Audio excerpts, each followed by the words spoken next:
que é que está acontecendo aí com isso? Estamos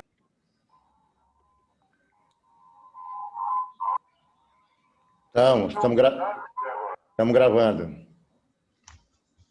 Antes de começar, eu queria agradecer publicamente aí, agradecer. Obrigada.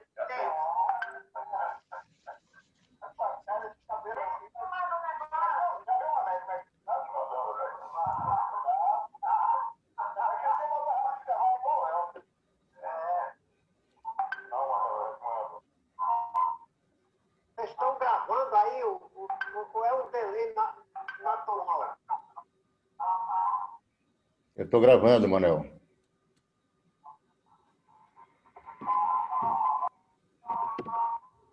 O que é que está acontecendo aí com isso?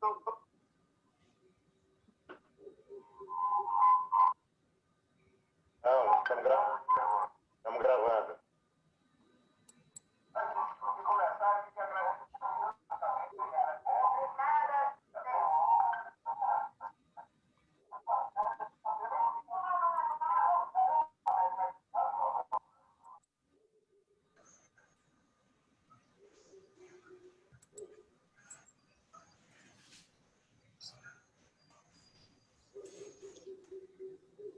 Débora, são 19h08, viu?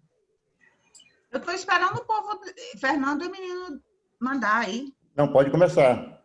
Já pode começar? Pode começar.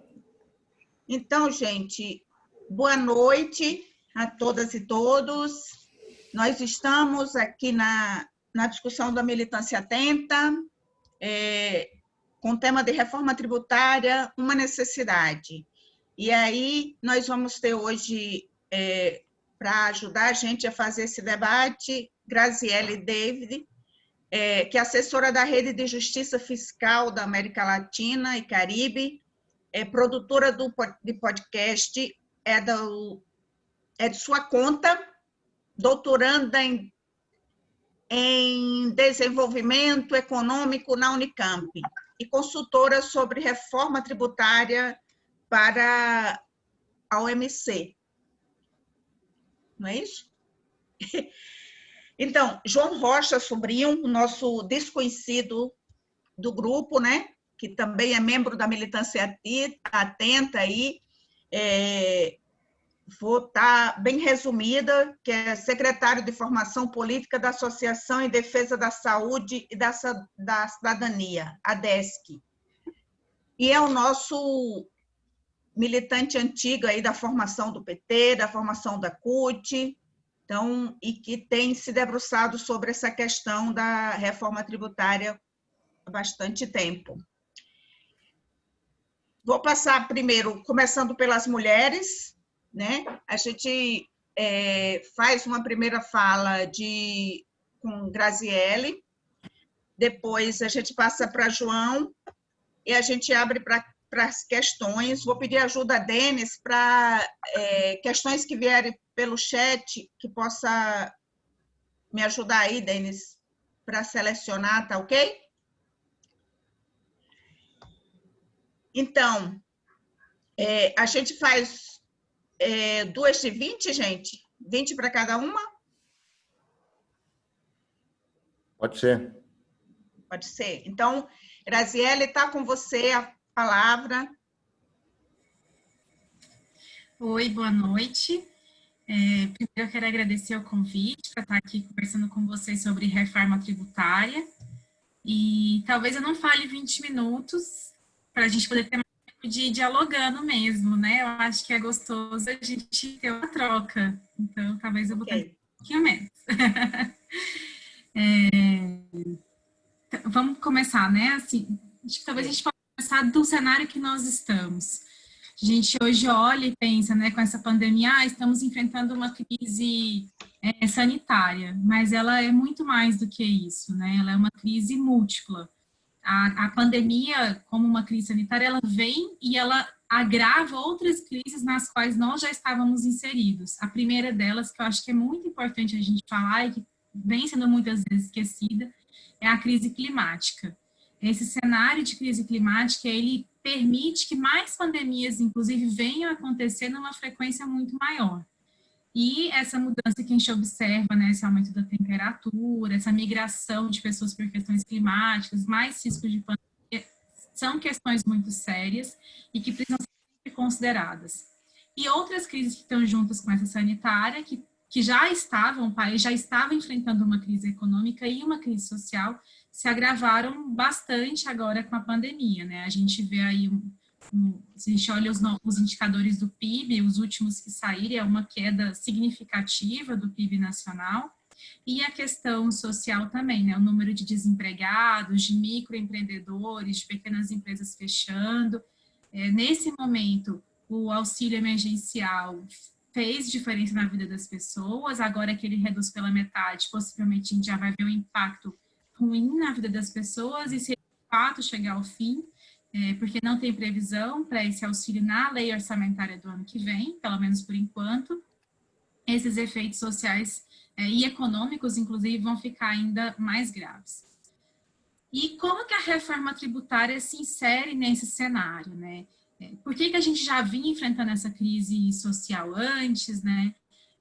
Um dos elementos mais importantes é que ali em 2014 a gente tem um marco na mudança econômica mesmo no país, né? Se a gente olha o que aconteceu no país na década dos anos 2000, a gente observa que o Brasil, naturalmente inserido num contexto mundial, ele vinha ali do começo dos anos 2000, principalmente ali depois de 2002, até ali 2010, num cenário muito bom internacionalmente, o preço de commodities estava muito alto, o Brasil conseguia exportar bastante, conseguiu reduzir pobreza, conseguiu reduzir desigualdade, conseguiu ampliar o financiamento de políticas sociais, fazer investimento, mas esse contexto muda em 2000, na verdade começa a ter uma diminuição do ritmo de crescimento a partir de 2011, e 2014 é um marco significativo para os países exportadores de commodities, porque a gente tem o fim do ciclo de commodities.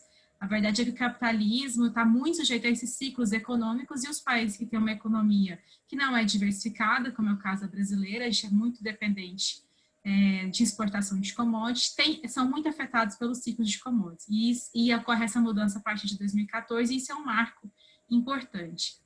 Diante de um ciclo econômico de recessão, né, que a gente tem, que é esse que a economia fica ruim, os estados podem fazer duas escolhas. Uma, eles podem falar, a gente precisa fazer austeridade, vamos sair cortando tudo, vamos reduzir financiamento de política, porque o estado não pode gastar mais do que ele tem de receitas. Ou o estado pode falar assim, não, se estamos diante de uma crise, eu vou fazer uma política anticíclica, vou injetar mais recursos daqui, vou garantir mais direitos, vou ampliar, para poder estimular a economia e enfrentar essa crise, esse ciclo de uma forma mais rápida. São duas opções. A segunda opção gera uma recuperação mais rápida, evita que as pessoas sofram tanto, né, efeitos na garantia dos seus direitos, na sua vida, na questão de trabalho. E a primeira opção, que é de austeridade fiscal, ela gera um impacto significativo na vida das pessoas. Infelizmente, a escolha que foi adotada no Brasil foi essa de austeridade fiscal. A gente tem ali um marco, que é o teto dos gastos aprovado em 2016, com um impacto muito importante nas políticas sociais, na saúde, né? Com o fim do piso para a saúde e educação, com o teto dos gastos. Então, assim, isso são questões muito importantes. E a narrativa que é feita é que o orçamento do Estado, ele é igual o orçamento de uma casa. Então, você não pode gastar mais do que você tem. E isso não é uma verdade. O orçamento de um Estado, principalmente, ele tem uma série de instrumentos que permitem que ele gaste mais do que ele arrecada, e depois, aos poucos, ele vai realinhando, fazendo um equilíbrio dessas suas contas.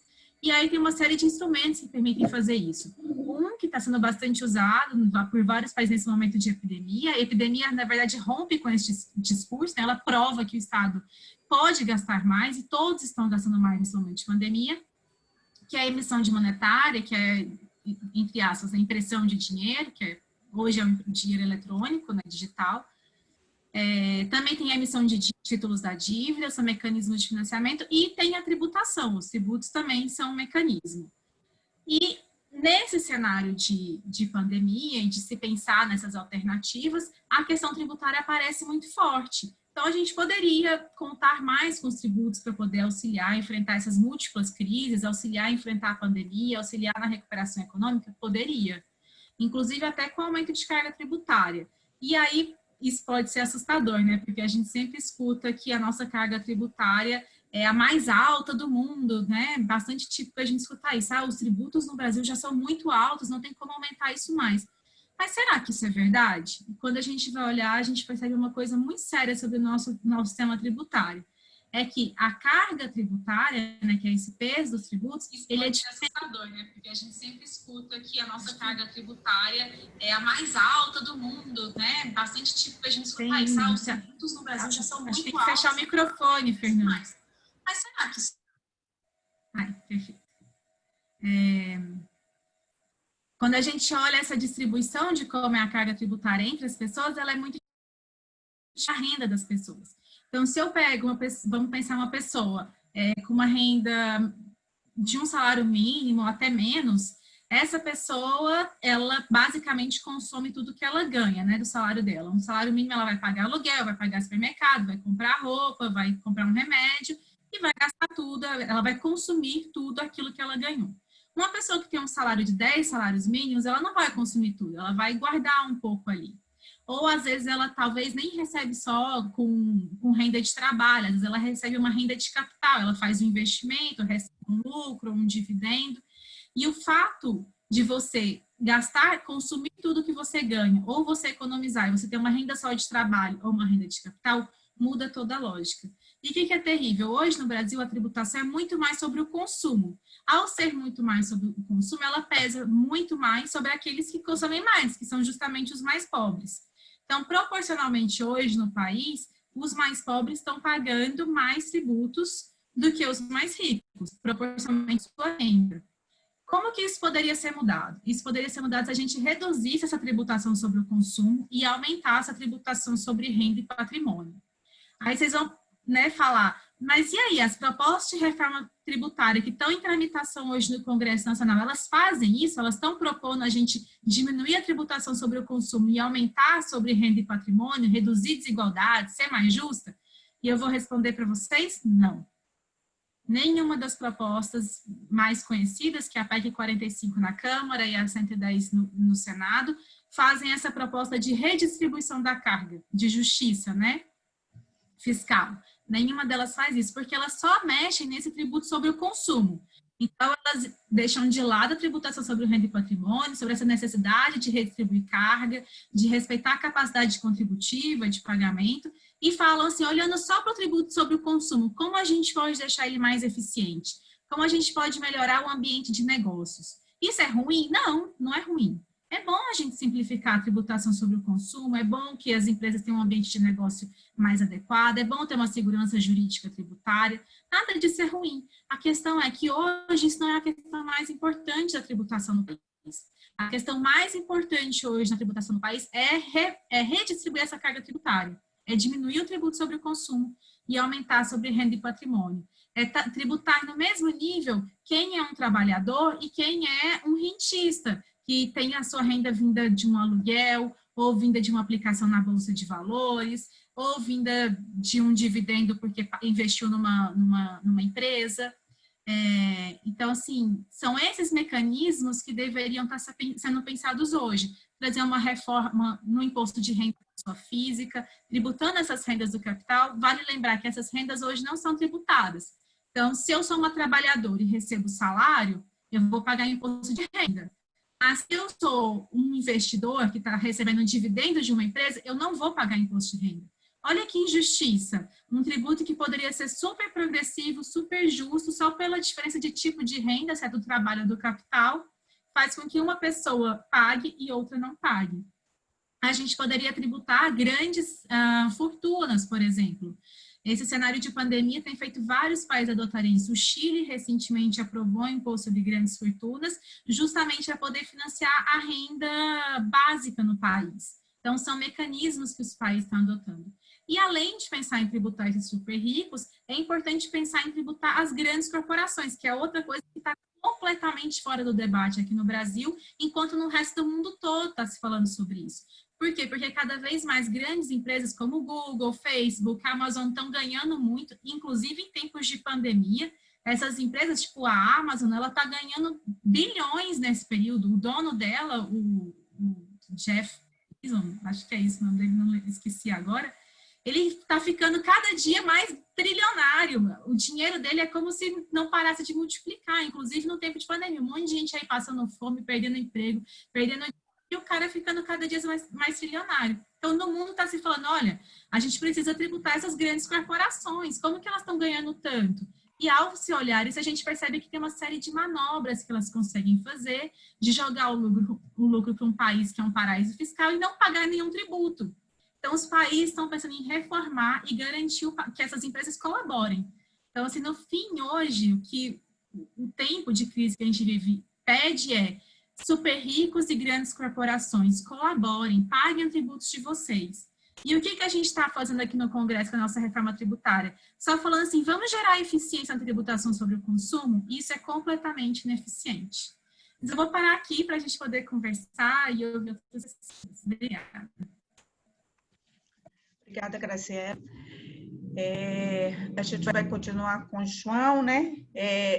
Na sua fala, você já traz as questões principais, né, para a gente aí, da história de que, na verdade, pobre e classe média sustentam os gastos públicos, né? Somos nós que pegamos transporte, somos nós que as mulheres negras, inclusive, são quem mais paga o imposto no Brasil, né? Porque como o imposto incide sobre o produto e serviços, né? Não sobre a renda, e as mulheres negras é quem menos ganham na esfera de renda, então nós, na verdade, é que damos a maior parcela de contribuição para sustentar os gastos públicos. Então, vamos ouvir João Rocha aí para continuar o debate.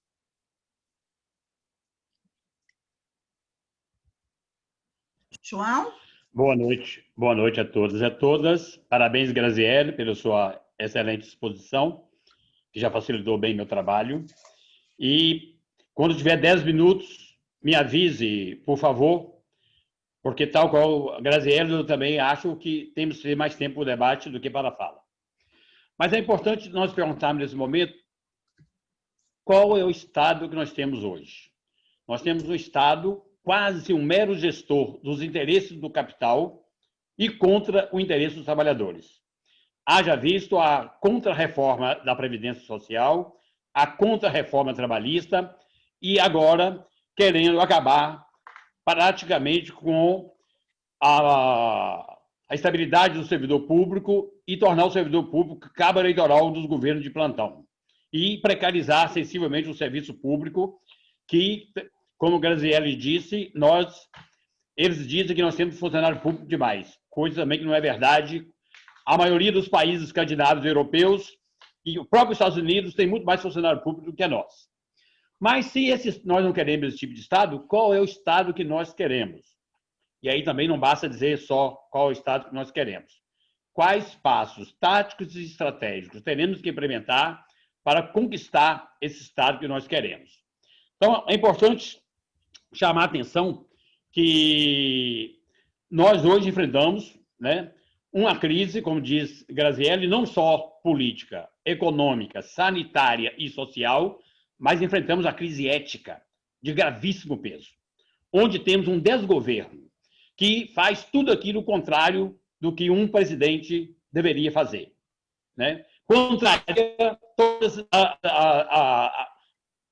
a necessidade de prevenção, né, de promoção da saúde e de prevenção das doenças, quando sai num carro cheio de crianças sem máscara e estimula as crianças a tirarem as máscaras. Acho que ele deve ser condenado no Tribunal de Haia por crime contra a humanidade, porque se nós não reagirmos, nós ultrapassaremos 200 mil mortes até o final do ano e certamente a maioria seria evitada. Hoje mesmo nós tivemos um companheiro que tinha 45 anos, pastor evangélico, ele era mestrando um evangélico progressista, mestrando na Universidade Estadual de Feira de Santana e praticamente morreu por falta de UTI.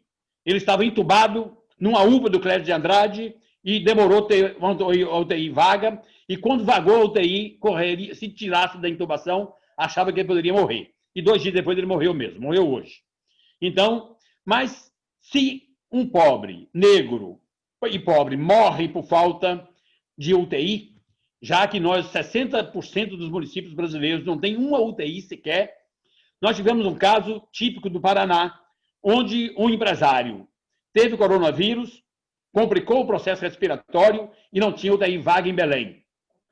Ele contratou uma UTI aérea que o levou de Belém, pagou R$100 mil para levar de Belém até São Paulo, para o Albert Einstein, e se safou.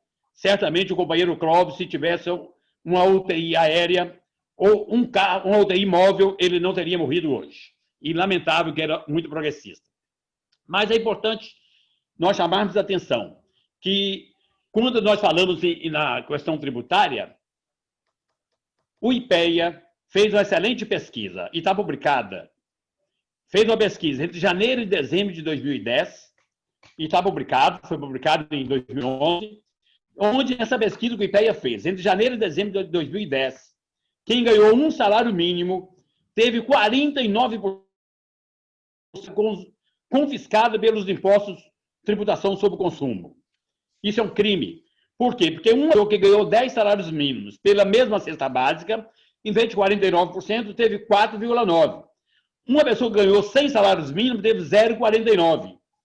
Então, isto é a carga tributária mais regressiva do mundo e é a maior, porque só o Catar tem uma concentração de renda maior do que a nossa. Então, ela é absurda e nós precisamos de pensar uma reforma tributária justa e solidária que, de fato, desonere o consumo. E quando a gente fala em desoneração, eu passei 20 anos nas mesas de negociação com o patronato químico e petroquímico, onde os patrões viviam dizendo que eles pagavam encargos sociais altíssimos e que tinha que desonerar a folha de pagamento.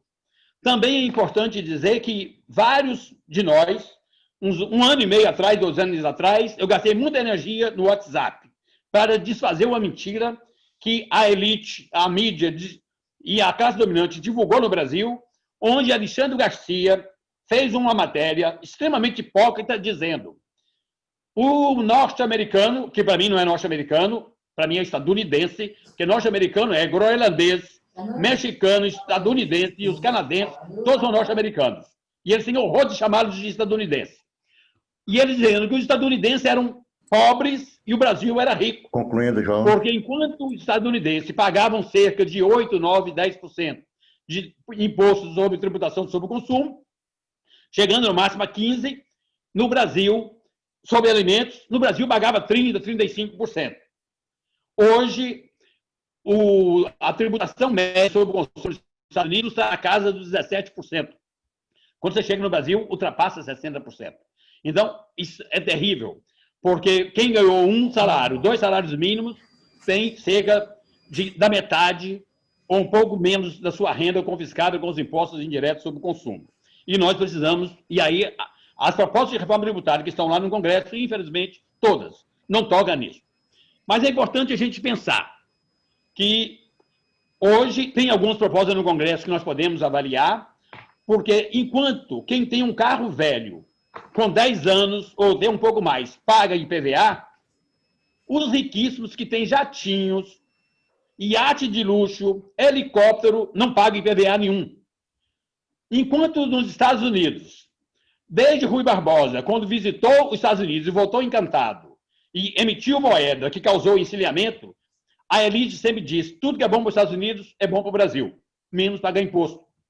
Porque nos Estados Unidos, até Ronald Reagan assumir o governo, quem ganhava algo acima de $100 mil por mês, os 50, 100, 80 mil dólares por mês, chegava a 80% do imposto de renda daquela faixa dali para cima. Hoje, Bill Clinton, Ronald Reagan reduziu, a família Clinton, a família Bush, hoje está na casa de 40% o teto, também lá nos Estados Unidos. Concluindo, mas João, se você chegar na Finlândia, na Suécia, na Dinamarca, que tem um dos melhores padrões de saúde do mundo, quem tem salários altíssimos chega a pagar 60% de imposto de renda. né? E no caso da França, que Gerard Depardieu preferiu pegar a cidadania russa para não pagar o imposto que pagava na França.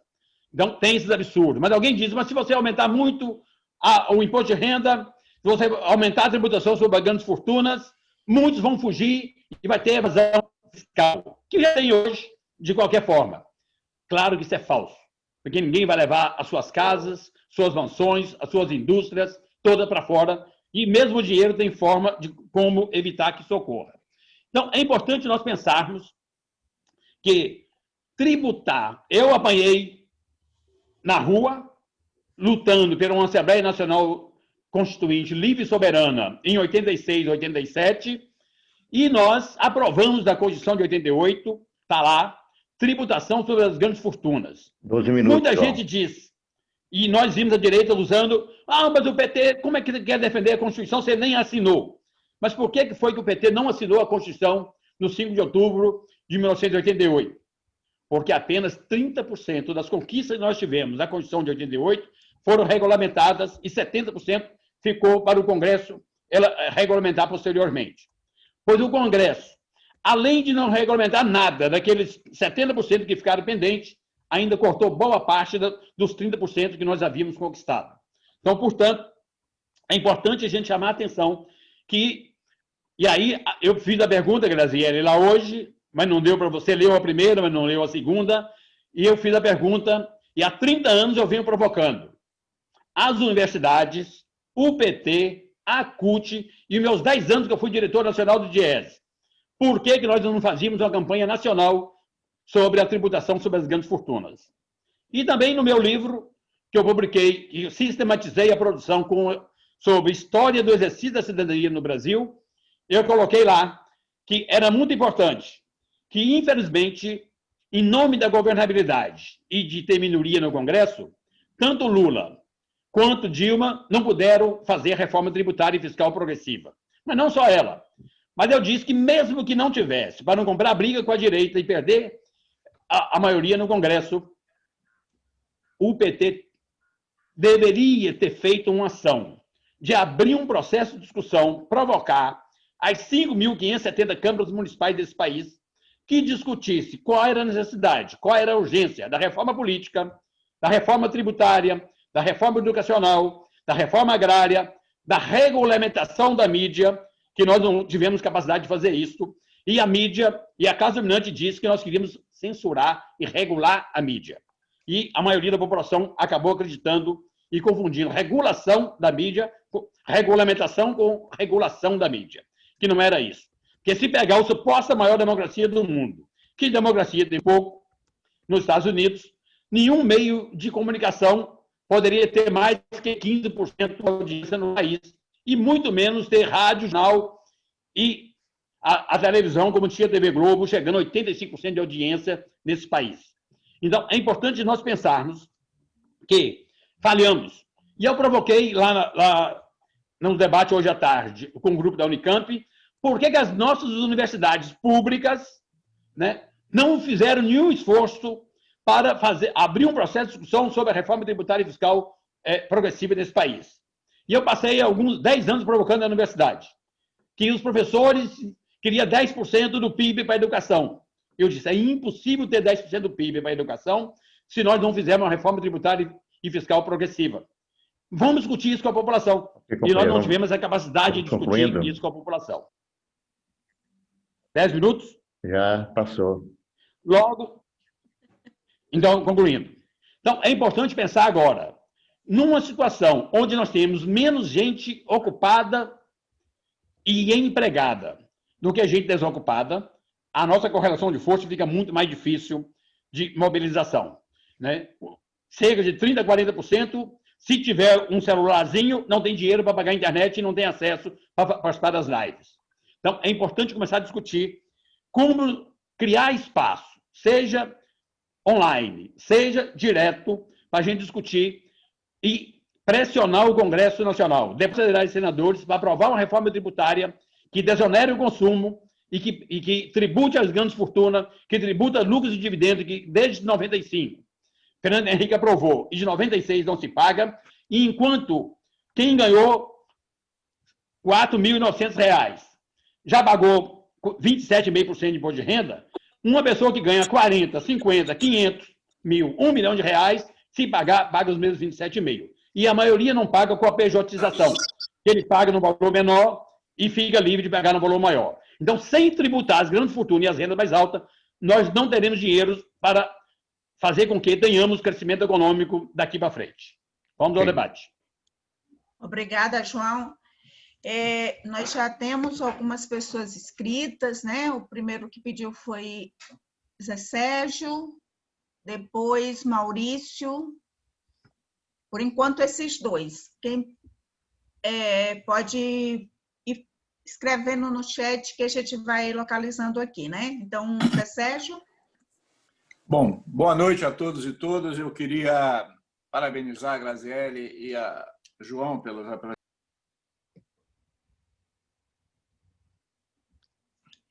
Tá com o som fechado, Gabriele. Bom, boa noite a todos e todas.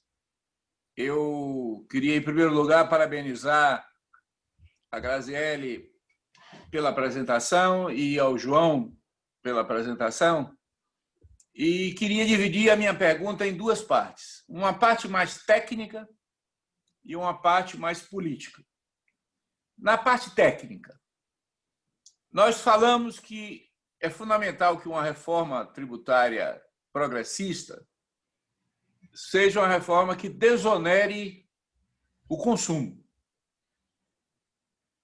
A maior parte dos impostos de consumo são impostos que afetam diretamente o consumo, são impostos municipais e estaduais. Portanto, sem uma discussão sobre pacto federativo, sem uma discussão de redistribuição entre os entes nacionais, dificilmente nós vamos ter possibilidades técnicas de resolver a redução da tributação sobre o consumo. Por exemplo, o ICMS ele essencialmente cobrado sobre 3 produtos: gasolina, telecomunicações e cigarro. Isso representa, em todos os estados, a maior parte da arrecadação do ICMS. Como nós vamos trabalhar, portanto, para resolver a desoneração do consumo versus o financiamento dos entes subnacionais? Essa é a primeira pergunta técnica sobre desoneração do consumo. Em relação às questões técnicas sobre a tributação sobre a renda, eu acho que nós temos alguns problemas. Em particular, a necessidade de aumentar a tributação sobre rendas financeiras. Só que há problemas com rendas financeiras, porque as rendas financeiras, algumas delas são cumulativas e são muito variáveis. Portanto, a tributação das rendas financeiras dificilmente pode ser feita só na fonte. E, portanto, tem vários problemas técnicos de implementação da tributação sobre as rendas financeiras. Apesar de que dividendos, que são um importante componente das rendas financeiras, a simples colocação de uma alíquota positiva qualquer já daria possibilidade de captação de recursos. Então, o segundo problema, para mim, está na definição de como captar as rendas financeiras para a cobrança de impostos.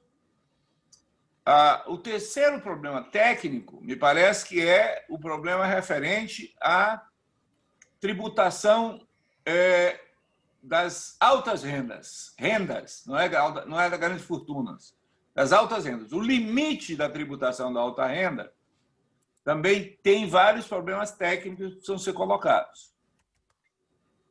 Em particular, rendas que são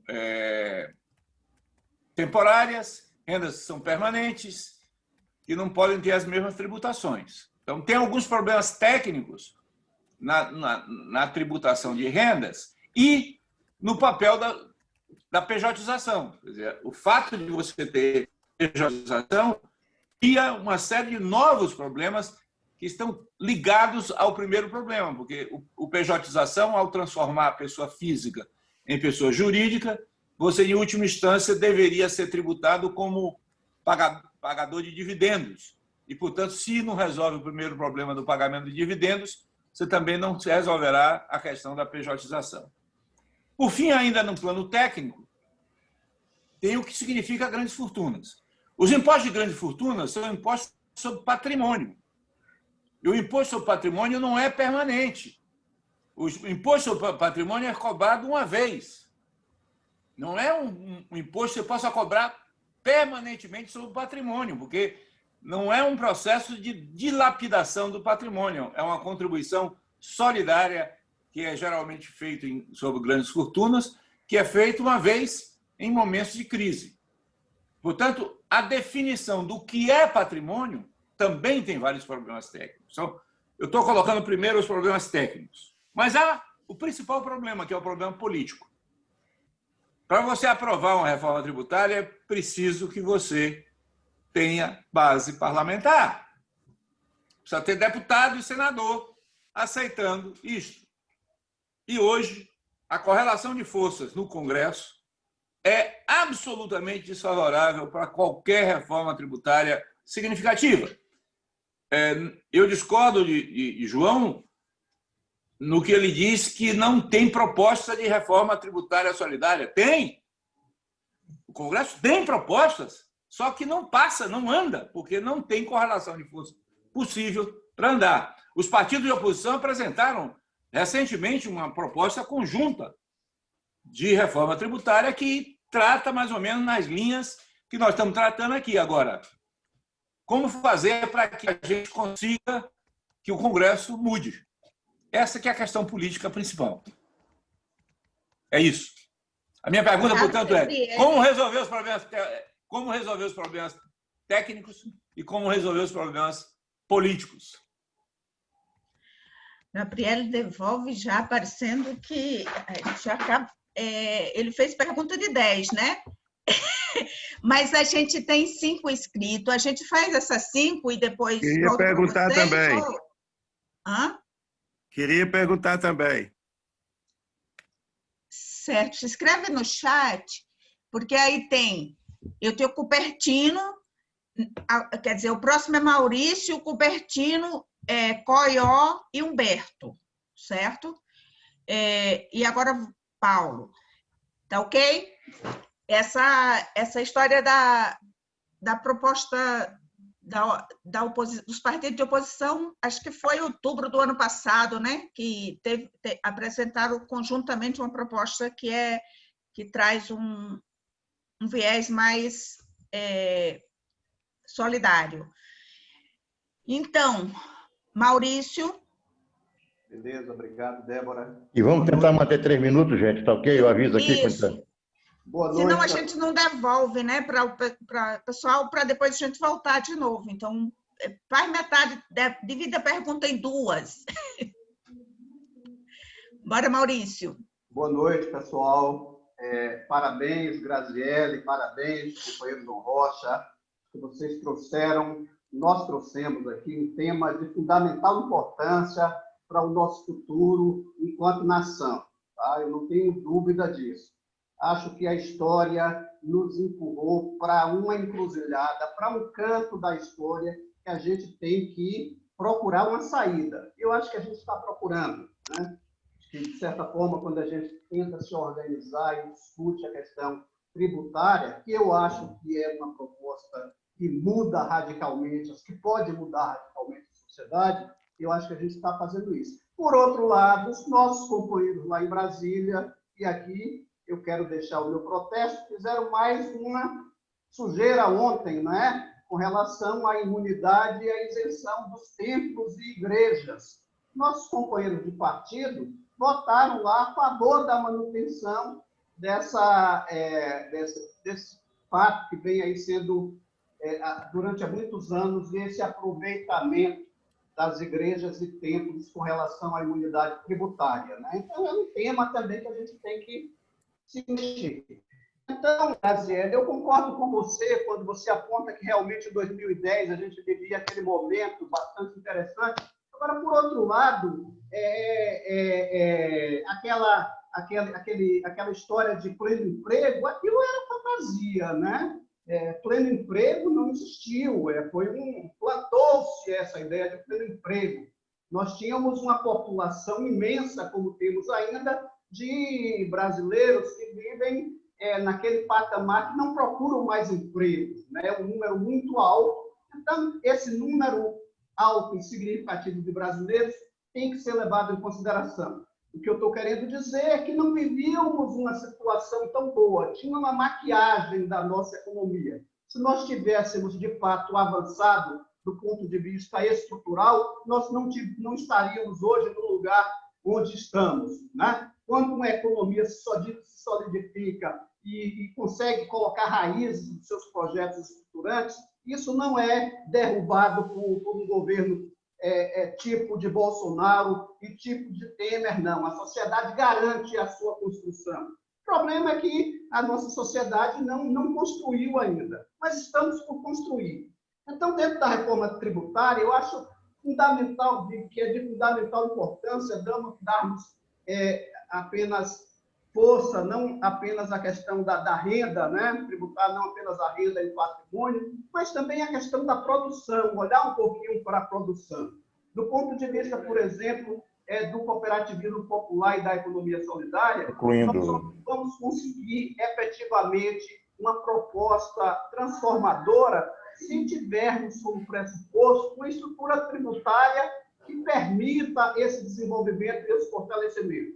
As cooperativas e a economia solidária clama hoje por uma estrutura tributária justa que permita o pleno desenvolvimento das suas potencialidades.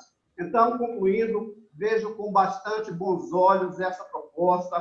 Eu acho que reformar radicalmente a nossa estrutura tributária é uma proposta revolucionária. E eu acho que a esquerda tem que encontrar uma bandeira que unifique, que nos unifique, que a gente parta para cima para tentar transformar a sociedade, que a gente não tem ainda essa bandeira. Obrigado. Obrigada, Maurício. Agora, Cupertino. Se prepara... Não, na verdade é Coió, depois Cupertino. Se prepara o Cupertino, agora fala Coió. Boa noite. Eu fico extremamente contente quando eu vejo um grupo como o nosso desenvolver e apresentar debates com essas características. Isso me alegra muito e coisa que a gente estava faltando, não estava tendo, e isso é bom para todos nós aqui. Mas o que eu quero chamar a atenção, que eu concordo com Débora, acho que Zé Sérgio fez pergunta de todo mundo.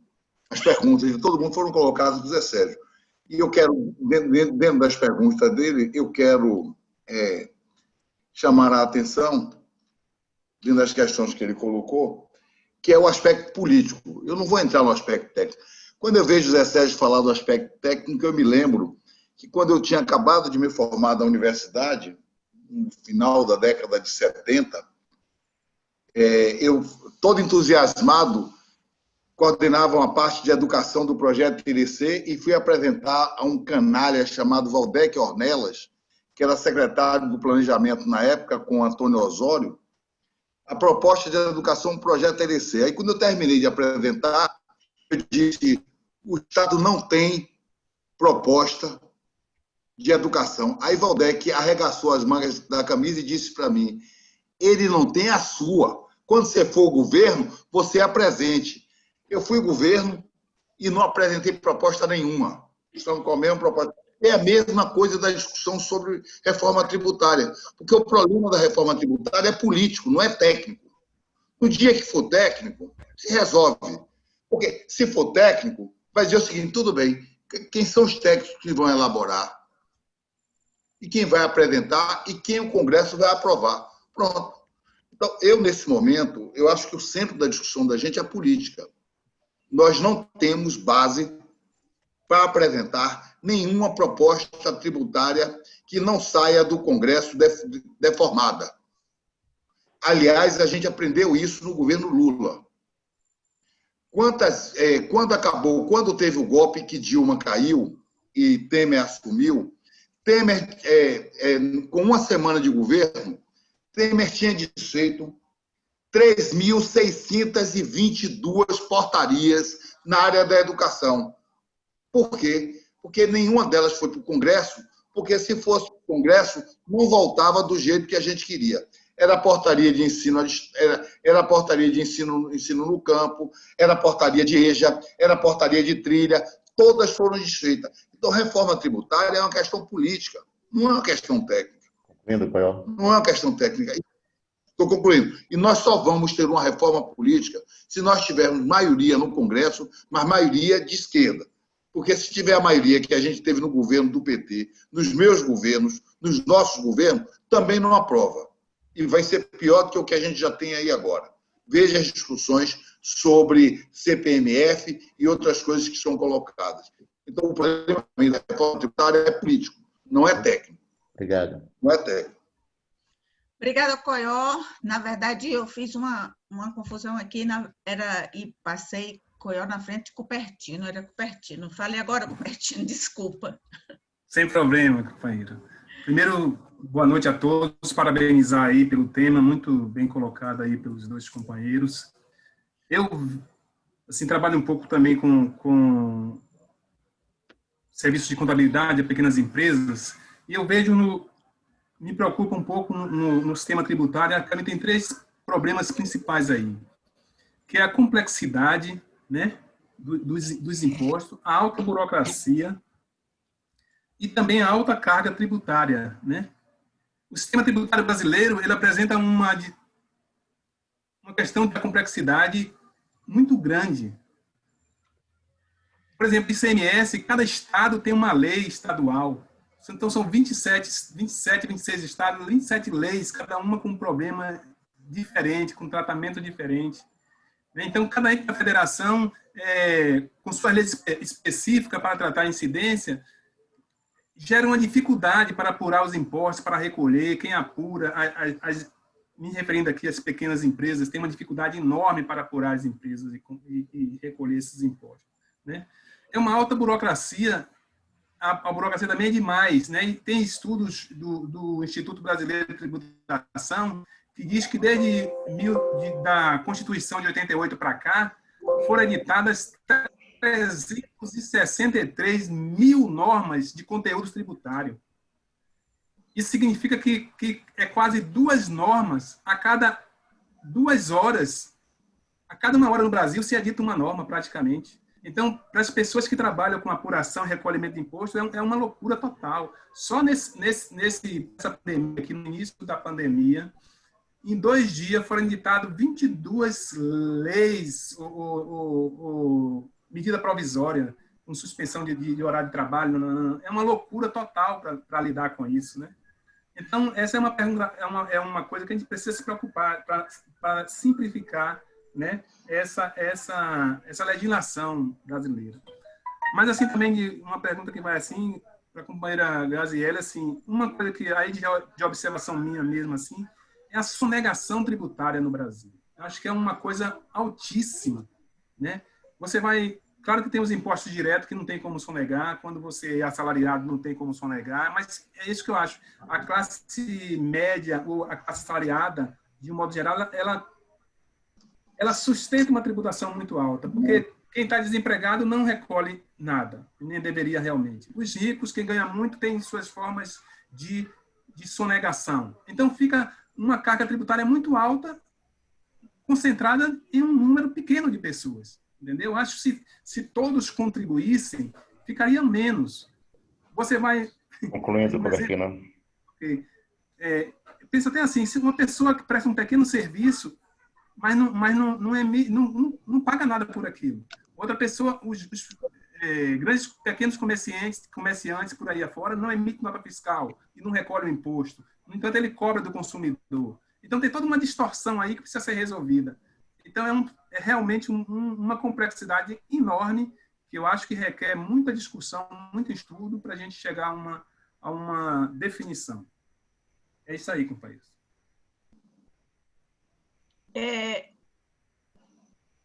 Guanais. Gente, só uma consulta. Depois só tem Fernando escrito. Aí a gente O Paulo pediu Fernando também, né? Quem? O Paulo também pediu, mas não sei se ele já está aqui ainda. Ah, Paulo está antes de Fernando, é isso. Tá certo. Então a gente ouve os dois e volta para... Eu acho parabenizar, parabenizar aí, acho que a nós todos, né, apesar da pouca participação, 19 pessoas agora, né, mas acho que está valendo, eu acho que é muito importante essa discussão atual, né, e a gente tem que trabalhar muito para ver, né, porque, na verdade, a gente sempre fala em tributação, fala em reforma tributária progressista e justa, mas aí a gente vem e vamos ao que é que o nosso Congresso. E eu acho que aí Coel pega uma coisa interessante, que fala bem, que é nós não temos política, nós não temos uma esquerda suficiente para dobrar esse Congresso. Se a gente botando qualquer reforma tributária que se coloca lá, vai ser um desastre. Acho que a eleição, o golpe em Dilma foi basicamente mostrar exatamente a nossa força política que nós temos. A esquerda foram os votos de Dilma. E não vamos pensar que é mais que isso, não. Ah, mas Lula em 2010... Lula não é Chaves. Chaves pegou o povo, foi para a rua, botou o povo para a rua e, sabe, prendeu quem foi que teve que prender, jogou duro e teve peito para fazer o que fez na Venezuela. Lula não tinha, tinha um grande acordão nacional para segurar, e eu acho que a gente não tem capacidade política. Eu acho que é uma discussão que ela não vai ser, talvez nossa geração não veja, não, apesar da gente aqui já estar quase todo mundo acima dos 60, mas eu acho que talvez nossos filhos vejam alguma coisa parecida com a reforma tributária que a gente fala. Por exemplo, a gente tem... a gente faz muita coisa. O Cupertino pega uma coisa interessante aí a respeito da sonegação. Porra, só as grandes empresas, o que sonegam de impostos diretos. Só quem não sonega somos nós, isto é, nós que trabalhamos, quem trabalha, quem tem carteira assinada, que o seu imposto já vem descontado em folha. Mas o resto é uma sonegação geral. Quer dizer, se não fosse só sem a sonegação, já daria um grande fôlego para a gente fazer grandes reformas, outras que poderiam existir. Mas só em sonegação a gente tem um grave problema no Brasil, né? A gente tem imposto sobre herança. Imposto sobre herança, que é outra coisa. A gente fala, porque minha mãe deixou uma casa. Pô, deixa uma casa. E o cara que deixou? Ontem eu conheci um sujeito lá em Campo Alegre de Lourdes. O cara tem uma fazenda de 100 mil hectares. Aí, por exemplo, o pai faleceu recentemente e aí agora os filhos estão brigando. Quer dizer, brigando por pouco, né? 100 mil hectares. Imagine, com soja, com não sei o que, é uma coisinha ruim. E aí, de repente... 100 mil hectares em Campo Alegre de Lourdes deve ser muito pouca coisa mesmo, viu? É grande pra caramba, né? Mas não é, mas eu gostaria de, viu, Zé? Eu gostaria de pegar 10 mil, já estava me bastando. Concluindo, Guanais.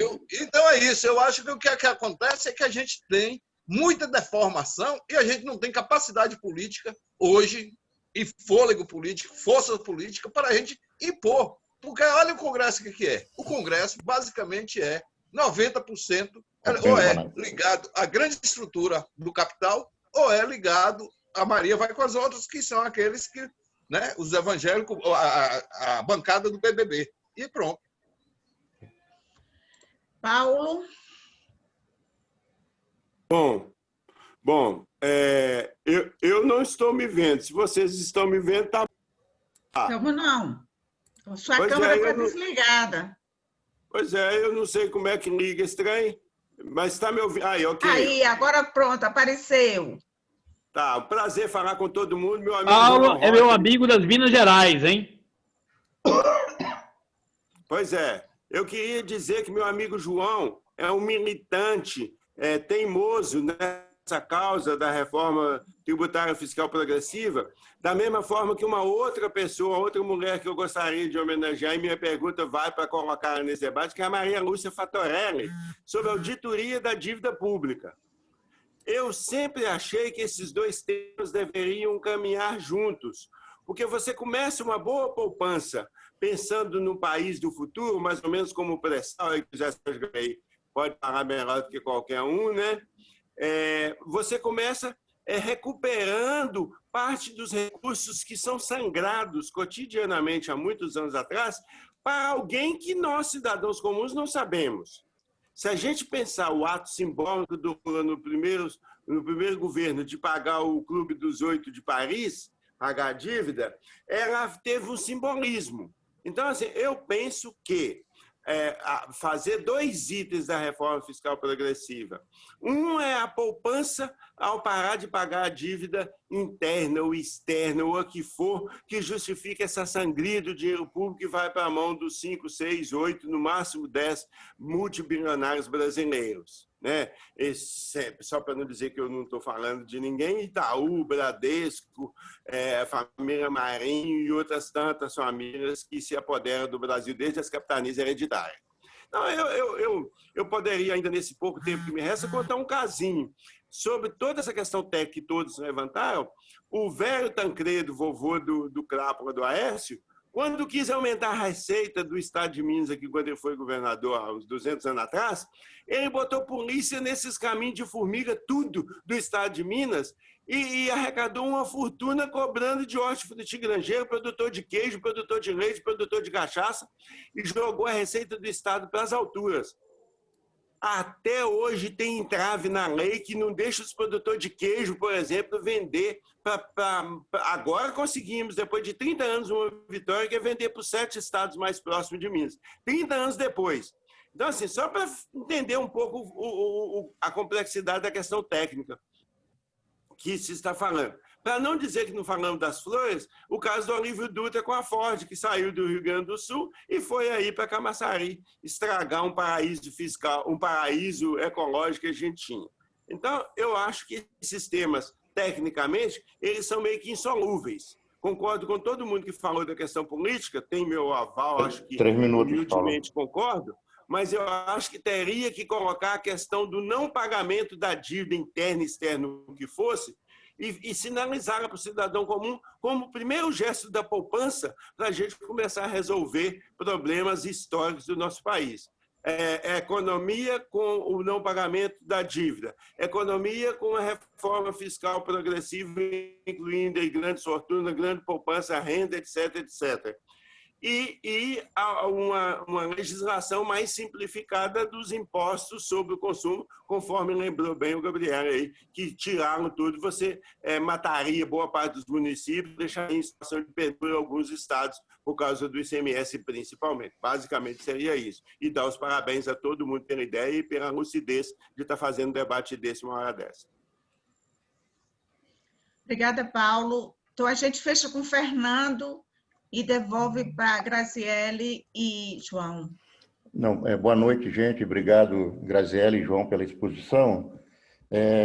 Claro que existem as questões técnicas, que todos que levantaram aqui têm razão e precisam ser equacionadas, mas eu não queria falar sobre isso, porque para cada questão técnica tem uma solução. Para cada questão política também tem uma solução. Agora, eu acho que nós estamos abordando a questão política do ponto de vista equivocado. A política se ganha nas ruas, não se ganha no Congresso Nacional. Então, ou você educa as pessoas, mobiliza para o país, faz as lutas sociais que pressionam o Congresso para votar a favor de uma coisa ou de outra, ou não vai conseguir nada no Congresso. Então, acho que nós estamos partindo do ponto de vista errado, né? E nesse ponto aí eu concordo mais com o João, que eu acho que é uma bandeira de propaganda, de mobilização e de educação do povo, né? Não podemos fazer as contas no Congresso. A conta no Congresso tem que ser feita depois do trabalho político das ruas estar sendo feita, depois dos trabalhadores estarem conscientizados de que precisa fazer isso, né? Então, eu acho que esse é um erro que nós tivemos, sim, certo? Porque eu acho que com o tanto de dinheiro que o PT, os governos Lula e Dilma, transferiram para baixa renda, para pobres, tirando o povo da pobreza, se colasse isso como um processo de educação, dizendo que para sustentar isso a longo prazo e resolver o problema da pobreza era necessário atacar o sistema tributário e implantar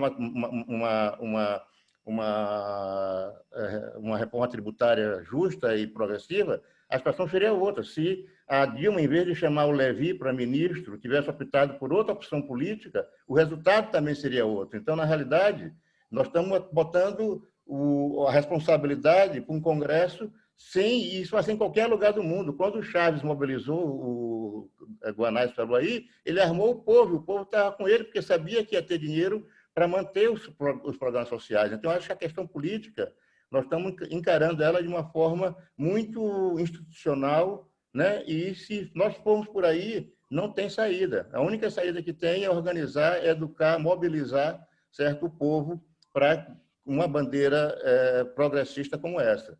Eu paro por aqui. Obrigado. Obrigada, Fernando. Passo para... só um comentário antes de passar para a Graziele, né?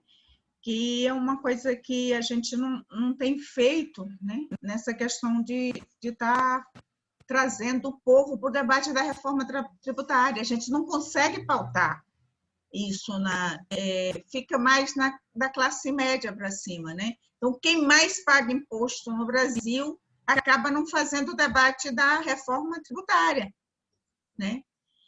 Então, agora eu passo para a Graziela. Bem, Graziele. Obrigada, Débora. Primeiro, que bom que a gente realmente falou menos tempo para poder abrir mais para o debate, né? Eu acho que todos os comentários foram maravilhosos, isso é incrível.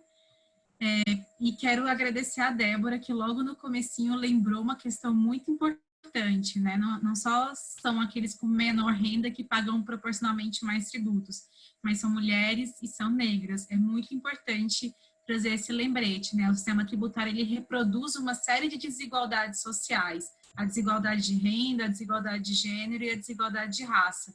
Então, mexer no sistema tributário é mexer em estruturas muito sérias da nossa sociedade. Talvez por isso seja tão difícil também mexer nele, né?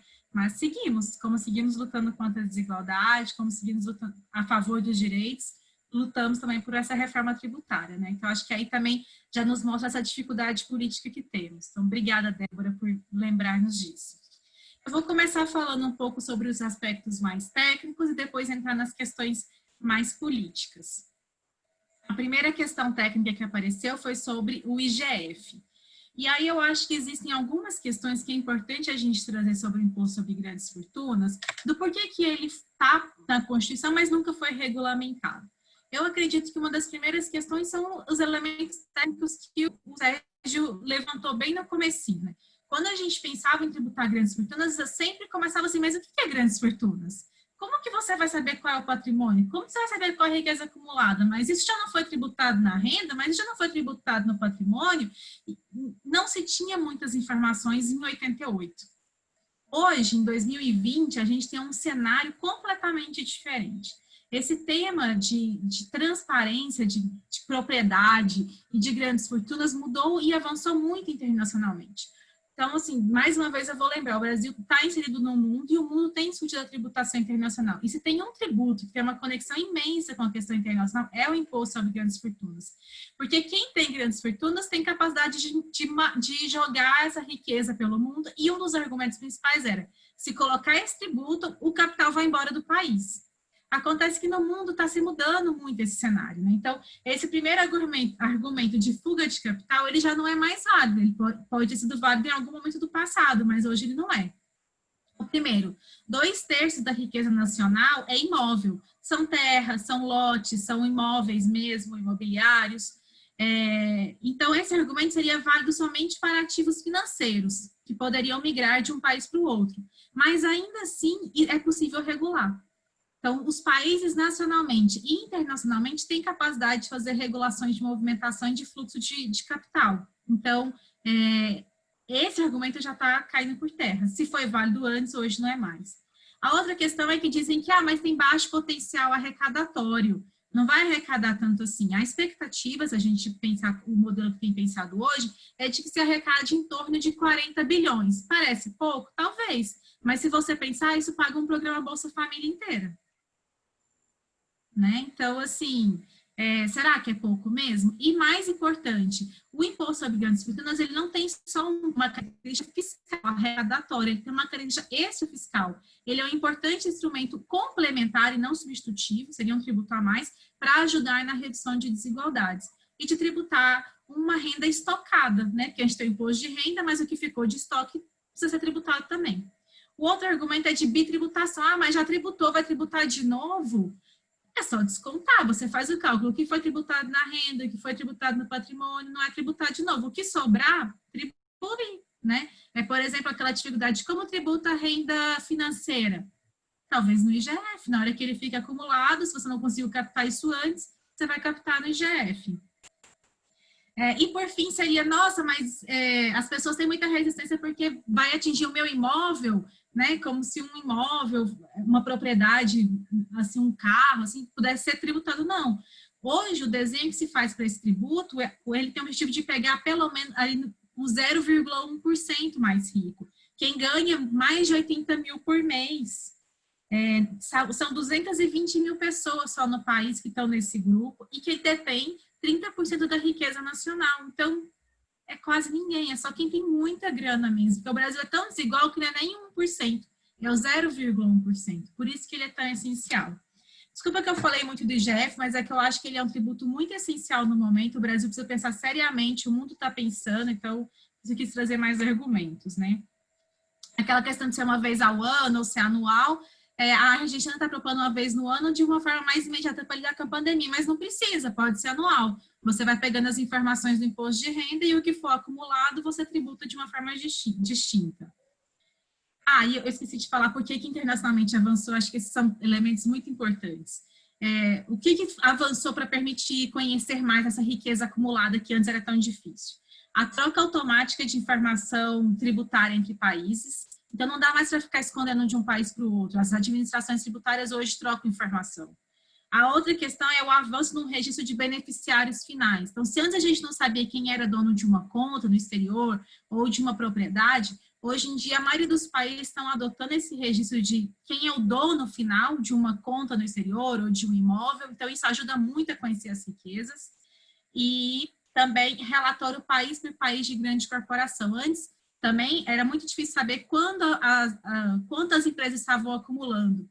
Então, você não sabia que ela estava ganhando, lucrando em cada lugar. E agora, com esse relatório em cada país, você consegue saber quanto ela está lucrando, onde ela está lucrando e com o registro de beneficiário, quem é que está no final, quem é o dono dessa empresa, né? Então, esses mecanismos internacionais têm ajudado muito esse tipo de tributação. E aí, só um comentário na questão política. Eu acredito que o cenário internacional também tem um efeito político. Então, se tem mudanças internacionais, isso acaba batendo também no país.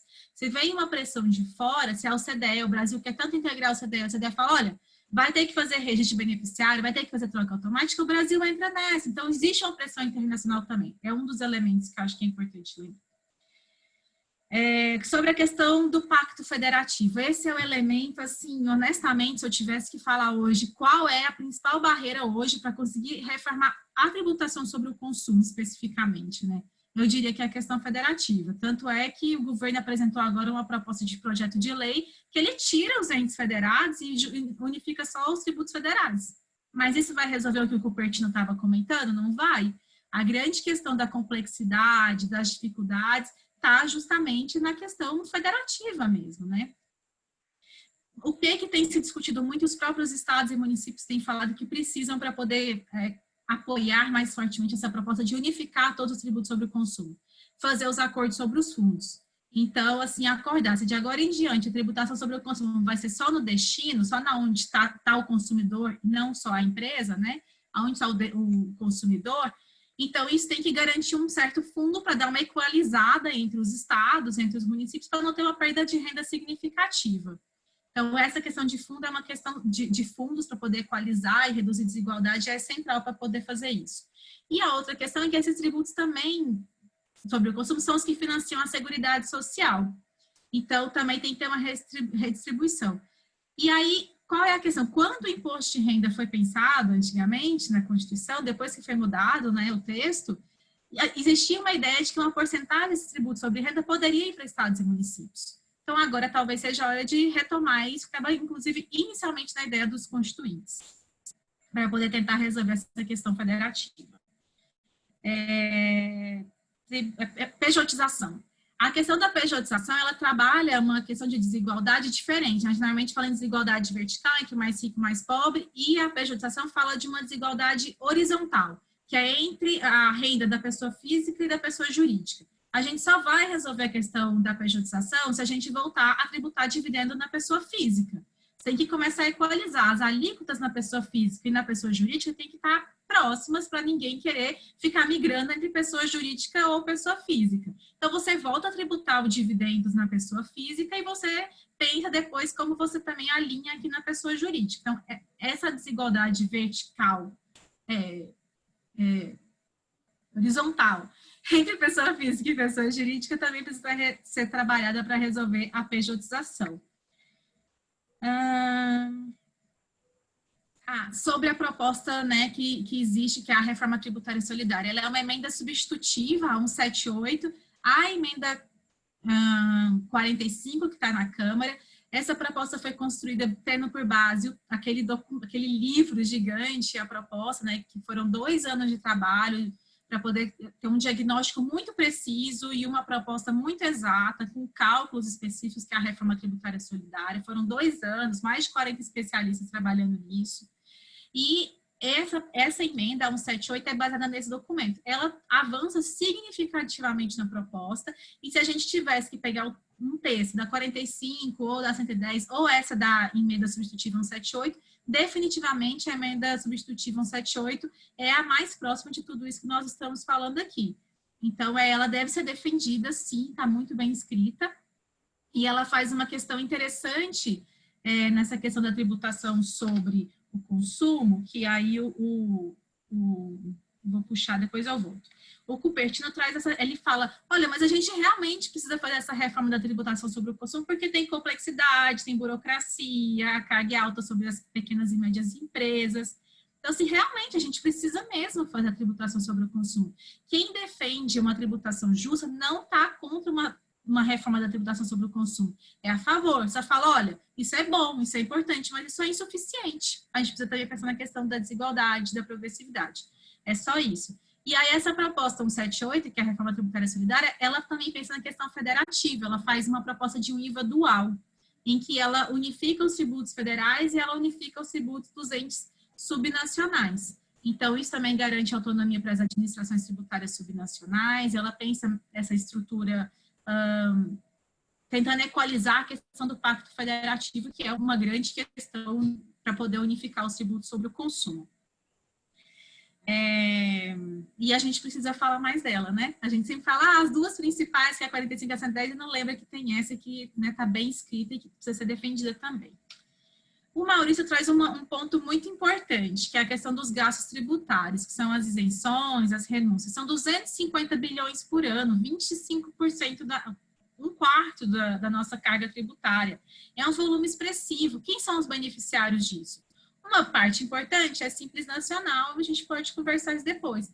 Mas existem outros gastos tributários que são completamente injustificados, não são transparentes e não têm data limite, sendo que deveriam ter, né? Então, um que eu acho muito sério, por exemplo, é a isenção para agrotóxico. Por que a gente tem isenção para agrotóxico? Vai ter efeito no meio ambiente, vai ter efeito na saúde e vai privilegiar monopólio na agricultura. Não tem sentido. Esse gasto é um gasto tributário que deveria ser revisto seriamente.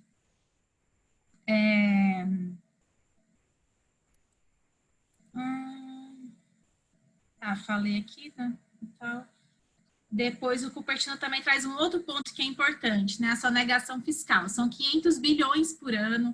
É um volume expressivo e os principais mecanismos para isso é no imposto de renda da pessoa física e é em nota fiscal. Então, se manobra a venda de mercadorias, então tem que ter uma maior fiscalização, maior controle disso.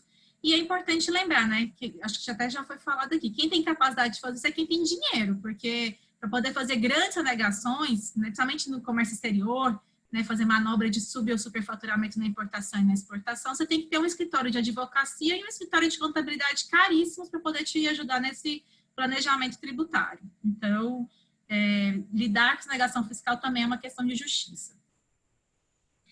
Sobre, ainda voltando na questão da tributação sobre o consumo, ela é importante de ser feita, mas se a gente só mexer nisso, e aí acho que é um ponto que a gente tem que argumentar muito, muito mesmo, com os trazendo a questão política agora, né? O que pode, talvez, influenciar politicamente para que esse tema da reforma tributária progressiva, solidária, ganhe força? Eu acho que é o seguinte argumento. Se só se mexer na tributação sobre o consumo, a alíquota final vai ficar, no mínimo, em 27%. A tributação sobre o consumo vai ter uma alíquota de 27% aparecendo na nota fiscal. Vocês conseguem imaginar isso? Vai ser a segunda maior alíquota do mundo. E é possível que fique maior. É possível que fique em mais de 30%, principalmente com a proposta que o governo federal está fazendo com aquele projeto de lei, de aumentar o IBS para 12%. Se for, vai para mais de 30%. Alíquota. Uma alíquota de imposto sobre o consumo de 27%, 30% ou mais do que isso é extremamente alta. A gente vai correr o risco de ser a maior alíquota sobre o consumo do mundo. E isso é insustentável. As pessoas vão comprar um produto e elas vão ver lá 30% de imposto. Você consegue imaginar a pressão por isso? Se hoje a gente está falando que ninguém fala dessa questão de tributação, na hora que isso aparecer na nota fiscal, eu duvido que não vai ter pressão política. Já pensou, você comprou um produto de R$10, vem ele 30% de imposto na sua nota fiscal? Vai ser impactante, né? Então, isso vai gerar uma mobilização. E aí, o que a gente pode falar? E você quer que reduza a alíquota? Sabe como que a gente pode reduzir a alíquota sobre o consumo? Aumentando sobre renda e patrimônio. É a única opção. Não tem outra opção. Hoje não tem como reduzir carga. A gente mal consegue cobrir, né? Está aí com o teto dos gastos, déficit fiscal. Então, não vai dar para reduzir carga tributária global. Mas dá para reduzir sobre o consumo. Vamos aumentar sobre renda e patrimônio. E aí, tanto é verdade que está se abrindo. Hoje, parlamentares de direita já aceitam tributar dividendos, por exemplo. Já está andando. Realmente vamos tributar dividendo. Realmente vamos... Então, assim, brechas estão sendo abertas justamente pensando na questão de alíquota. Estrategicamente, eu diria que essa argumentação da alíquota de redistribuição é uma oportunidade política para a gente dialogar. Sobre tributar... É a última coisa que eu vou comentar, que eu já falei muito. Sobre tributar heranças, vale lembrar que é o ITCMD, esse tributo, né? É um tributo estadual. E a lei só fala de um limite de 8%. A gente pode só alterar esse limite, não é Constituição, né, é lei. Pode subir esse limite e o Estado, cada Estado vai definir a letra que quer colocar. E hoje, mesmo o teto sendo 8%, a maioria dos Estados só colocam 4%. Então, existe muito espaço ainda para tributar herança, já com a lei que existe. Basta os governadores, secretários estaduais terem vontade de mudar a sua lei estadual. Volto para vocês. Muito obrigada por essa troca que está sendo ótimo.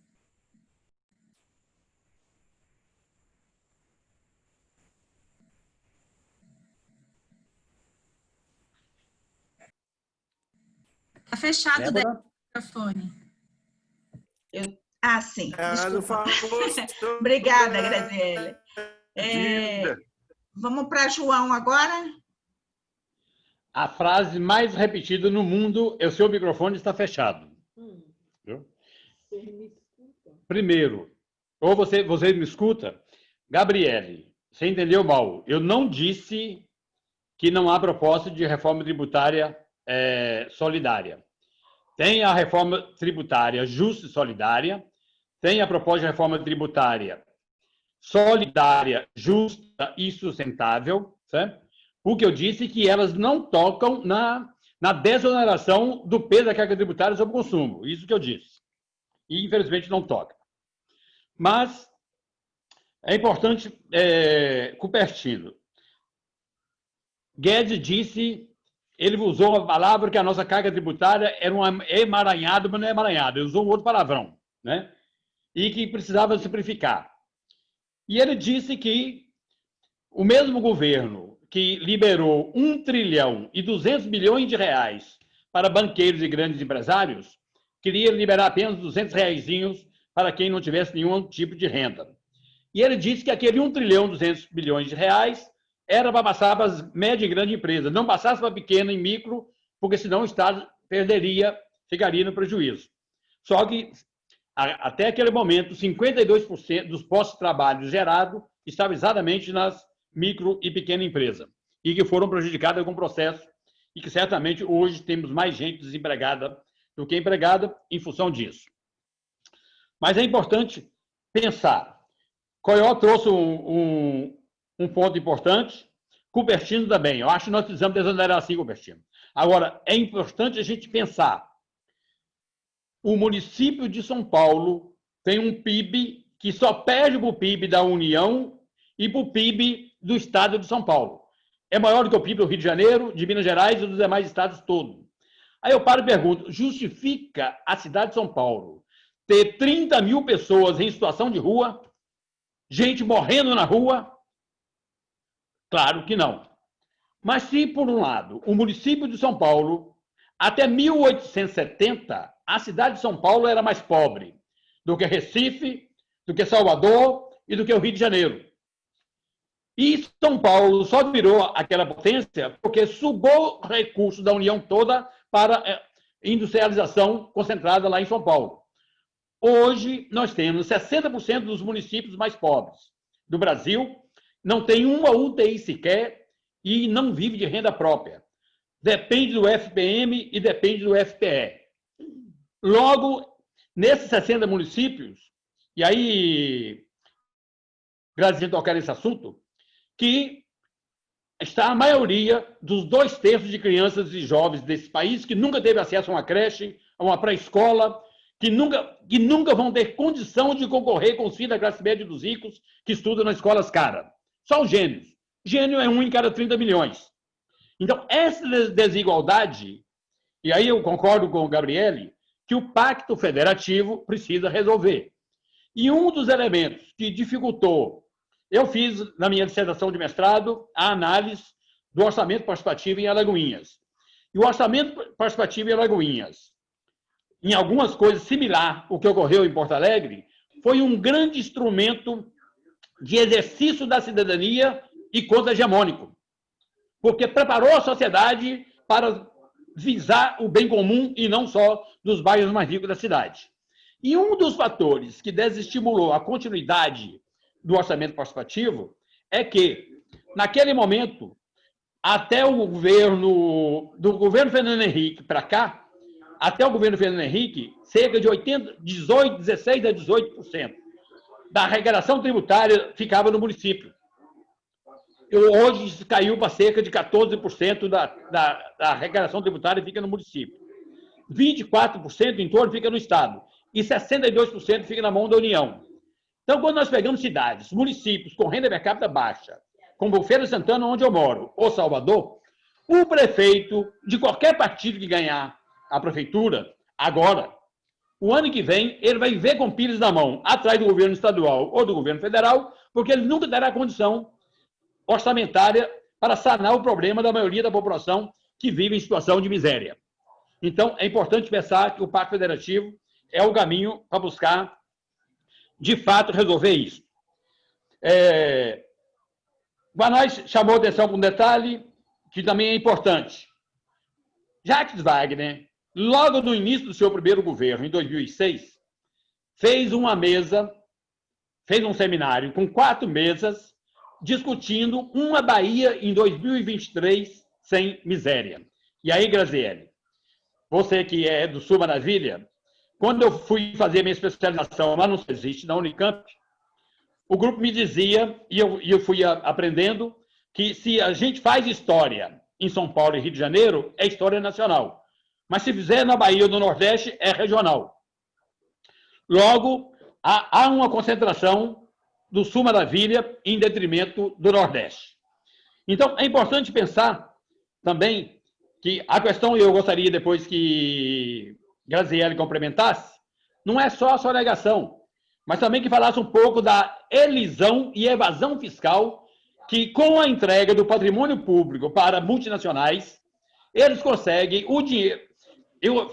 Na minha fala, eu acabei não concluindo, nos meus 20 anos em meio de negociação com o patronato químico e petroquímico, eles viviam chorando que pagavam o salário para nós e 100% eram os encargos sociais. E eu sempre disse na mesa, vamos discutir uma reforma tributária e fiscal progressiva nesse país, onde você poderá desonerar os encargos sociais das empresas, desde que as empresas paguem imposto de renda sobre o lucro delas.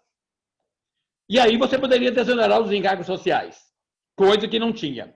Se até Fernando Collor de Mello, a maioria dos empresários não pagava imposto e todo o acréscimo que tinha do custo de produção ou com os problemas climáticos ou internacionais, ele repassava o preço para o consumo.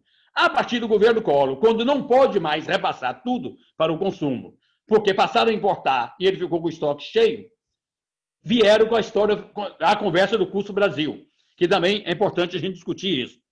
Então, uma reforma tributária e fiscal progressiva tem que mexer sim no Pacto Federativo, porque os 60% de municípios pobres vão viver na miséria e não tem condição nenhuma. E aí é importante também pensar, Graziele, que a Coreia tinha uma indústria inferior à brasileira até o fim da Guerra da Coreia em 53. Aí eu paro e pergunto, por que a Coreia hoje, em produtos eletrônicos e veículos, disputa quase em pé de igualdade com os estadunidenses, com a Europa e Japão, e o Brasil basicamente se desindustrializou e virou um mero reprodutor de commodities das vantagens comparativas que exigia lá no século XIX. Então, também é importante pensar na luta por hegemonia entre Estados Unidos e China e a dependência que o mundo ficou da China com a pandemia, se nós vamos ou não vamos reforçar o nosso parque industrial. E, para isso, efetivamente, tem que tributar as grandes fortunas, tem que tributar patrimônio para que possamos, de fato, investir na retomada do crescimento econômico, já que nenhum empresário vai investir seu dinheiro se a população não tiver condição de consumir. E a população não terá condição de consumir se não fizer isso. Os companheiros que não defendem a reforma tributária solidária, justa e sustentável, fizeram um cálculo que, se tributar os 211 mil mais ricos em 0,3%, só aí arrecadaria mais 290 bilhões de reais, que seria um valor suficiente para alavancar o crescimento da economia. Também é importante a gente pensar, quando o Wagner fez o seminário em 2006, nas 3 primeiras mesas eu provoquei como conquistar uma Bahia 2023 sem miséria se não fizermos uma reforma tributária e fiscal justa e solidária. Nenhuma das mesas deu atenção, fingiu que não ouviram a minha pergunta. Somente na última mesa, que lá estava o meu ex-professor da Unicamp, Márcio Postman, e Márcio Postman confessou que o movimento sindical no Brasil e a esquerda no Brasil tinha muito receio, muito medo de discutir a questão tributária. Por isso, ela não entrou no papel. E olha que eu fui 10 anos diretor nacional do DIEESE, provoquei essa discussão no DIEESE, provoquei na CUT, provoquei no PT, provoquei nas universidades, passei 8 anos provocando João Durval, depois Pinheiro e Wagner, ninguém veio aqui em Feira ou na Bahia para a gente fazer essa discussão sobre reforma tributária e fiscal progressiva. E se nós não fizermos isso, infelizmente, não iremos para lugar nenhum. Também é importante pensar, para fechar, né, quando Graziele disse que um trabalhador que ganha salário mínimo, que tem 49% da sua renda confiscada com os impostos sobre o consumo básico da cesta básica, se isso fosse reduzido em termos médios, que não chegasse aos 9% que eu defendo lá no meu livro, mas os 17% que praticam nos Estados Unidos sobre consumo, implica que o poder de compra dessa população geraria um efeito multiplicador de trabalho, emprego e renda para novas pessoas, desonerando o consumo. É claro que, para desonerar o consumo, tem que tributar as grandes fortunas, tem que tributar a renda, tem que tributar patrimônio. Tributo de patrimônio, herança. Quando Lula propôs elevar a taxa de transmissão de herança de 4% para os tímidos 15%, José Carlos Aleluia, filhote de ACM, rodou o Brasil todo, pago pela Casa Dominante para fazer a Assembleia, inclusive no ABC Paulista, dizendo que Lula estava traindo os companheiros metalúrgicos. Porque aquele metalúrgico que trabalhou a vida toda, tinha 4 apartamentos, quando morresse, um seria tomado de imposto. O imposto sobre herança no Japão é há muitas décadas, há 33%. Isso implica que a cada geração o Estado japonês arrecada um PIB tributando herança quando morre alguém para passar a herança. Na Alemanha, nos Estados Unidos, chega a 40%. No nosso caso, 4%, 8% é muito pouco. E aí eu paro e pergunto para você, para fechar.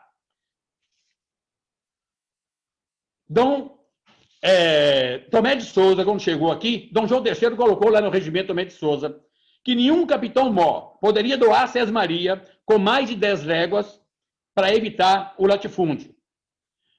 E eu sempre digo o pessoal que chamava o MST de vagabundo e de invasor de terra. E vocês não são invasores de terras. Ele não invade, ele ocupa. Porque, mesmo estando no regimento Tomé de Souza, que nenhum capitão-mor poderia doar sesmaria com mais de 10 léguas, a Bahia tinha 2 sesmeiros. Garcias Dávila, as terrazinhas de Garcias Dávila ia do Forte de Garcias Dávila até o sul do Maranhão com Piauí. E as terrazinhas da família Guedes de Brito saía daqui do sertãozinho da Bahia até o Rio das Velhas, em Belo Horizonte. 360 léguas. Aí eu paro e pergunto, algum herdeiro da família Garcias Dávila ou Guedes de Brito precisou trabalhar um dia na vida para comprar um metro quadrado de terra? Nunca. Logo, os filhos de ricos, pagando uma taxa de herança de 4% ou 8%, vão poder viver de renda a vida toda em coisa boa, enquanto nós temos 40% da nossa população abaixo da linha da miséria. Com 40% da população abaixo da linha da miséria, não tem impacto federativo certo. E sem tributar as grandes fortunas, herança e outras formas, e pegar o dinheiro do Estado. A Inglaterra, o Brasil endividou 10 PIBs na Guerra do Paraguai. A Inglaterra endividou em quase 3 PIB na Primeira Guerra Mundial. E nós estamos vivendo a guerra contra a pandemia. Então, o governo, o Estado, pode emitir dinheiro, sim, pode aumentar a dívida pública, alavancar o crescimento econômico, e assim que o PIB crescer, essa dívida pública será diluída. Vamos ao próximo. Obrigada, João. Tem uma inscrição de Maurício, mas antes eu só queria dizer para a Guanais que eu fiquei curiosa para tentar entender o que é que os herdeiros lá das terras de Campo Alegre vão receber, viu? Porque no centro do polígono da Seca, eu quero saber o que é que eles produzem lá nessa terra, a não ser um grande latifúndio. Gente, como é que a gente faz? Tem Maurício com uma reinscrição. Não é tão assim não, viu? Eu vi fotos da fazenda, viu, dona Débora? Com riacho dentro e tudo, mas vamos lá. Olha, nós tínhamos combinado até 20h30, hein? Só está lembrando isso. Eu também. A gente estourou já estamos estourando aí nosso tempo. E tinha a fala de Maurício. Não, a gente precisa definir aqui rápido. Houve Maurício e a gente caminha para o encerramento? Débora, não, já que não vai continuar o debate, é uma só reinscrição, eu acho que a gente encerra. Acho melhor. Tá? Eu estou disposto a ouvir Marinho. Não sei se Graziella pode. A questão da auditoria da dívida pública, que eu comentei também, não atrai ninguém nem para comentário, não? Então vamos lá, rapidinho, então. Posso falar? Pode, bem rapidinho, porque aí, nesse caso, a gente faz um apanhado geral, passa para João e Graziella fazer as considerações finais. Eu quero dar um recado, viu, Débora? Tá bom. São duas questões. Primeiro, a proposta aí da reforma justa e tributária realmente me deixou bastante encantado, principalmente com relação à tributação dos dividendos, né?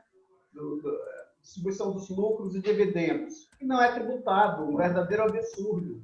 Eu lembro aqui que recentemente eu fiz a declaração de renda de meu filho, que é bancário, e vi lá que a teteazinha que ele recebeu como dividendos, não caiu na tributação. Imagine o mangangão lá, os donos do banco, quer dizer, grandes fortunas, uma renda efetiva que não é tributada nesse país. Então, eu acho que é excelente essa proposta e pega um número significativo, pequeno, mas significativo para dar um bom montante de dinheiro para se fazer o desenvolvimento social.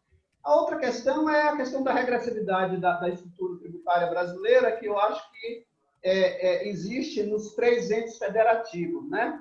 Aliás, essa questão aí da distribuição dos recursos entre os entes federativos, a gente tem que discutir melhor, porque, pelo que eu vejo, o único ente federativo que realmente existe é o município, né?